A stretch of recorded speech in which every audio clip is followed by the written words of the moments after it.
Good morning. It is Monday, May 9th, and it is good to be with you. The sun is shining today, and it started off chilly, but it's turned into a really nice, beautiful, warm day, and I cannot help but feel a sense of joy. There is more than just this day, though, that is lending to my feeling of joy. As most of you know, last week on April 30th, my family gathered together to celebrate the life of my dad, to have a funeral service and to just be together. And I shared in worship yesterday that it was really a wonderful, wonderful time to be together. And there really was a lot of joy in being together and holding each other, in remembering and sharing these our thoughts, remembrances, stories. There was joy.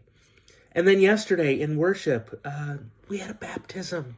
We baptized Milo Davis, and oh, what joy was there in that day. On Mother's Day, there was just so much joy, and I am led to be thinking of Psalm 45, verses 1 through 4.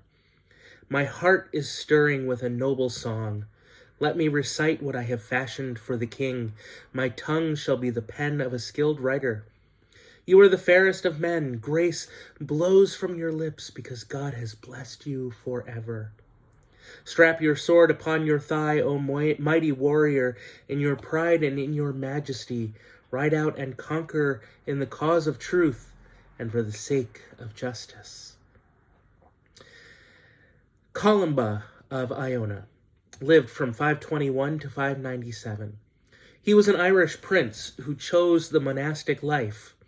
Columba left Ireland in 563 and settled in Iona in Scotland.